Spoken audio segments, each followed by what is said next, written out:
여러분, 2000년대 초반 마트나 상점에 갔을 때를 한번 떠올려 보세요. 옷, 장난감, 가전제품, 정말 어딜 가나 값싼 중국산 물건들로 가득했었죠? 우리가 흔히 차이나 쇼크 1.0이라고 불렀던 현상입니다. 당시 중국은 어마어마한 노동력을 무기로 전 세계 전통 제조업을 완전히 휩쓸었잖아요. 하지만요, 지금 우리가 마주한 현실은 그때와는 차원이 다릅니다. 인공지능, 전기차, 그리고 로봇, 이런 최첨단 하이테크 제조업이 주도하는 거대한 쓰나미가 몰려오고 있거든요. 이게 바로 오늘 우리가 깊숙하게 파헤쳐볼 차이나 쇼크 2.0입니다. 자, 본격적으로 들어가 보겠습니다.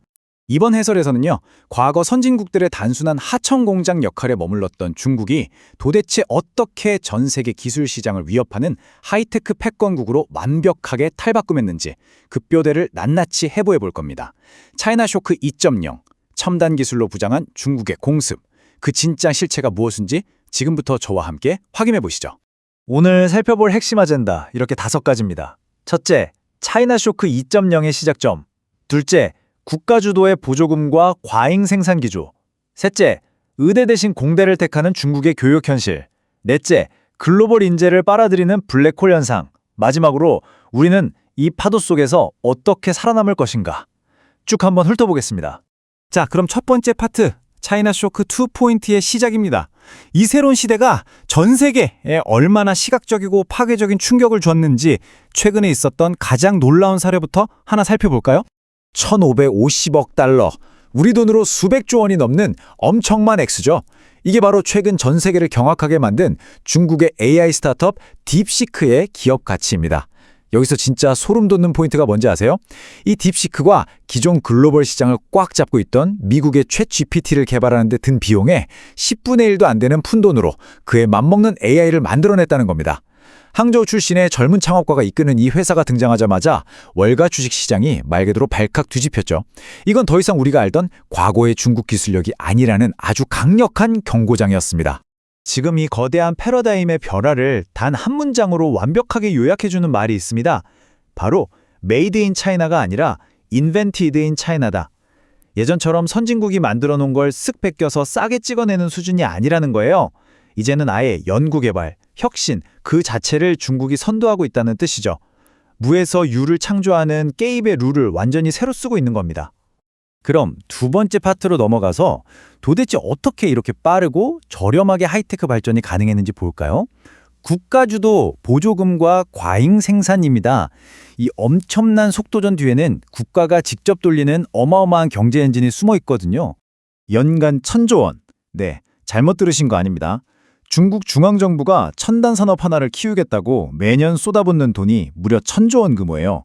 여기에 각 지방정부들까지 가세해서 우리 동네에 공장 지으면 땅값 공짜, 세금 면제 싹 다 해줄게 하면서 인프라 지원을 아끼지 않습니다. 단일 국가 단위에서 일어나는 일이라고는 믿기 힘들 정도의 엄청난 스케일이죠. 이 거대한 엔진이 굴러가는 구조를 한번 명확하게 뜯어볼까요? 우선 정부가 막대한 보조금을 투입합니다. 그럼 기업들은 돈 걱정 없이 적은 비용으로도 제품을 산더미처럼 만들어내죠. 이게 바로 그 유명한 과잉 생산입니다. 근데 지금 중국 국내 상황이 인구도 줄고 경기도 침체돼서 이 첨단 제품들을 다 소화할 수가 없잖아요. 그럼 이 남은 물건들이 갈 곳은 어디일까요? 압도적으로 싼 가격표를 달고 전 세계로 밀려나갑니다. 그것도 싸구려가 아니라 퀄리티 좋은 첨단 기술 제품들이요. 이게 바로 전 세계 산업 생태계를 공포로 몰아넣는 차이나 쇼크 2.0의 핵심 무기인 거죠. 자, 세 번째 파트입니다. 거시경제를 봤으니 이제 조금 더 밑바닥 층위, 즉 사회적 가치관과 교육 시스템 쪽으로 시선을 돌려보겠습니다. 의대보다 공대, 중국의 교육. 여기서부터는 한국 상황이랑 너무 달라서 진짜 깜짝 놀라실 수도 있어요. 중국에서는요, 최고의 수재들이 의대가 아니라 공대로 몰려갑니다. 도대체 왜일까요? 이유가 아주 단순해요. 보상이 말도 안 되게 확실하거든요. AI나 로봇공학을 전공한 톱 클래스 엔지니어들의 연봉이 동년배 의사들보다 무려 2대에서 4배가량을 더 받습니다. 아까 말씀드린 딥시크 같은 혁신 기업들은 갓 졸업한 에이스들에게 수억 원대 연봉을 턱턱 안겨주거든요. 천재들이 자연스럽게 공학을 선택할 수밖에 없는 아주 강력하고 노골적인 인센티브 생태계가 팽팽하게 돌아가고 있는 겁니다.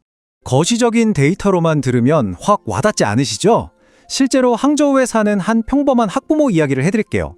초등학교 3학년 아이의 과학교육을 위해서 무려 집 2채를 팔고 과학중점 명문학교 근처에 낡은 집으로 이사를 했대요. 그 어린 3학년짜리 아이가 액체 연련이 고체 연련이 하는 걸 따지고 로봇 프로그래밍을 합니다. 부모님은 아이가 커서 AI 기술자가 돼서 엄청난 부와 명예를 얻길 간절히 바라는 거죠. 국가가 정한 기술 패권이라는 목표가 평범한 과정에 맹모삼천지교로 완벽하게 스며든 현장입니다. 이게 대학으로 가면 국가 전략이랑 훨씬 더 정교하게 맞물립니다. 중국 최고 명문이죠. 칭화대에 야오반이라는 최상의 엘리트 클래스가 있어요. 튜링상을 받은 세계적인 석학 야오치즈 교수가 이끄는 곳인데 여기서 학부생들을 마치 박사급 연구원처럼 혹독하게 훈련시킵니다. 인공지능, 반도체, 딱 중국 정부가 2035년까지 기술 완선 자립을 하겠다고 찍은 그 핵심 분야의 글로벌 인재들을 문자 그대로 공장처럼 찍어내고 있는 겁니다. 이제 네 번째 파트, 글로벌 인재 블랙홀입니다. 중국은 자기 나라 안에서 똑똑한 사람을 키우는 걸로 절대 만족하지 않아요. 밖에서도 뛰어난 두뇌들을 블랙홀처럼 쫙쫙 빨아들이고 있거든요. 해외 톱 클래스 학자들을 유치하려고 중국이 던지는 이른바 천인 계획의 조건들을 보면 진짜 입이 떡 벌어집니다. 기존에 봤던 연구비의 10배, 많게는 100배를 아무 조건 없이 줍니다. 게다가 박사급 연구원 200명을 내 마음대로 뽑을 수 있는 권한에 5성급 호텔 숙소까지 내줘요. 세상에 어떤 연구자가 이 완벽한 패키지를 마다하겠어요. 이런 파격적인 내용으로 중국은 무려 7,000명이 넘는 세계 최고 수준의 석학들을 자국으로 불러들여서 연구개발 속도를 폭발적으로 끌어올렸습니다. 근데요, 여러분, 이게 그냥 미국이랑 중국 두 강대국만의 싸움일까요? 절대 아닙니다. 인접국가인 우리한테도 뼈아픈 타격이에요. 일례로 메타물질 분야에서 세계적인 권위자인 한국의 한 교수님도 국내 R&D 예산 삭감 소식에 실망해서 결국 더 나은 연구 환경을 찾아 중국 푸단대학교로 자리를 옮겼습니다. 연구자들을 진짜 최고로 대접해주는 환경 앞에서는 전 세계 과학자들의 발길이 중국으로 향하는 걸 막기가 참 어려운 게 냉혹한 현실이죠. 드디어 마지막 파트입니다. 우리는 어떻게 생존할 것인가? 이 숨막히고 거대한 기술 지정학의 파도 속에서 과연 우리는 그리고 경쟁국들은 어떻게 살아남아야 할까요? 시간의 흐름에 따라 얼마나 극적인 변화가 있었는지 짚어볼까요? 2000년대까지만 해도 한국을 비롯한 선진국들이 전통 제조업에서는 중국을 크게 앞서 있었습니다. 그런데요, 2015년에 중국이 중국 제조 2025를 선언한 이후로 상황이 완전히 역전됐어요. 현재 한국을 먹여 살리던 5대 주요 제조업 중에 반도체 일부 미세한 영역을 빼고 무려 4개 분야는 이미 중국이 우리를 추월했습니다. 직선주로에서는 뒤져 있었지만 기술의 패러다임에 확 바뀌는 코너링 구간에서 완벽하게 선두를 치고 나가버린 셈입니다. 자, 여기서 정책 기반자들과 기업들에게 가장 무겁고 중요한 질문이 제기됩니다. 우리는 우리의 산업 생태계를 도대체 어떻게 보호할 것인가? 한 가지 확실한 건 막대한 보조금을 등에 업은 중국을 상대로 단순히 가격을 낮춰서 맞붙는 가격 전쟁은 100% 필패하는 전략이라는 겁니다. 인건비 아끼겠다고 공장을 해외로 빼서 단가를 낮추는 식의 대응은 결국 자국 산업의 기초 체력만 갉아먹는 독약이 될 뿐이죠. 그럼 구조적인 생존 전략은 뭘까요? 단순 관세나 규제는 잠시 시간을 벌어줄 뿐이고요. 근본적인 해결책은 압도적인 R&D 투자 확대뿐입니다. 그리고 앞서 보셨듯이 우리 최고 인재들이 짐 싸서 떠나지 않도록 최고 수준의 대우와 인센티브를 반드시 제공해야 합니다. 더 나아가서 기존에 우리가 강점을 가지고 있던 정보통신과 기계공학을 융합해서 로봇에 AI를 결합하는 이른바 피지컬 AI 같은 완전히 새로운 시장을 남들보다 한 발 앞서 선점하는 것, 사실상 이게 유일한 돌파구입니다. 오늘 해설을 마무리하면서 꼭 드리고 싶은 뼈 때리는 문장이 하나 있습니다. 글로벌 인재전쟁의 시대, 과학자를 가장 잘 대우하는 국가가 미래를 소유할 것이다.